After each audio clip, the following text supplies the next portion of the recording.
বাংলায় একটা প্রবাদ আছে, একইবার না পারিলে দেখো শতবার, পারিব না এই কথাটি বলিও না, কেন পারিবে না তাহা দেখো শতবার। একটা পেজে কাজ করতে এসে পেজটা নষ্ট হয়ে গেছে, মন খারাপ হচ্ছে, কোনো ব্যাপার না, আবার নতুন করে শুরু করেন। কারণ মানুষ মাত্রই ভুল, ভুল হবে এটাই স্বাভাবিক। তা নিজেকে নিজের মতো করে ভুলে থেকে শিক্ষা নিতে হবে। হ্যালো এভরিওয়ান, আসসালামু আলাইকুম। সবাই কেমন আছেন? আশা করছি সবাই অনেক ভালো আছেন। আলহামদুলিল্লাহ, আমি অনেক ভালো আছি। ভিডিওর শুরুতেই একটা কথা বলেছি, পারিব না এই কথাটি বলিও না। এখানে অনলাইনে কাজ করতে এসে অনেক ভাই এবং আপুরা হাল ছেড়ে দিয়ে কিন্তু চলে যাচ্ছে, কিংবা না বুঝে না জেনে শুনে কাজ করতেছে, তার পেজে ইস্যু ভাইলেশন চলে এসেছে, মন খারাপ, হতাশ, ধৈর্যতে আর নিচ্ছে না, কাজ করছে না। এরকম করলে তো চলবে না।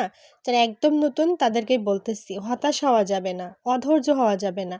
বড় বড় যারা কন্টেন্ট ক্রিয়েটার, তাদের দিকে একটু খেয়াল করে দেখেন, তারা কিন্তু একদিনে বড় হয়নি। তারা কিন্তু ছোট্ট থেকে সব কয়টা ভুল থেকে শিক্ষা নিয়েই কিন্তু তারা আজকে এই পর্যায়ে গিয়েছে। তো কখনোই ভাববেন না যে না আর কাজ করব না, ভিউ আসতেছে না, ফলোয়ার্স নাই, এরকম চিন্তা ভাবনা করা যাবে না। কারণ কাজ করতে থাকলে, ধৈর্য ধরলে একটা সময় ঠিকই চলে আসবে।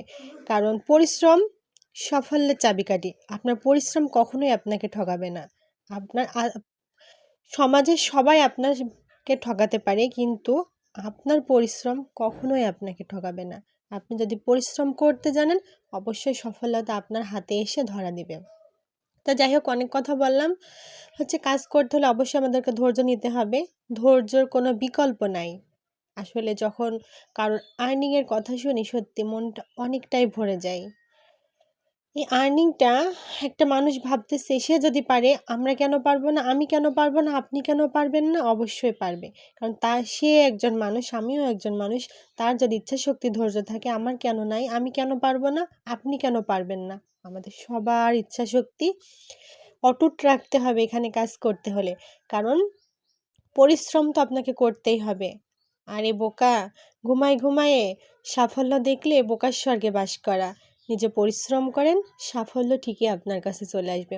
যাই হোক, অনেক কথা বলে ফেললাম। আজকে আমার রেসিপি ছিল এই আলুটা, আমার বাসাতেই হয়েছে। এটা আমাদের এলাকাতে বলি আমরা মাটির নিচের আলু। আপনাদের এলাকায় কে কী নামে চেনেন অবশ্যই একটু জানাবেন। তা আলুটা আমি বেগুন দিয়ে রান্না করলাম।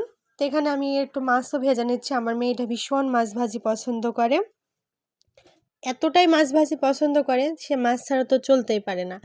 তো এই আলুটা না আমার বাসাতেই হয়েছে।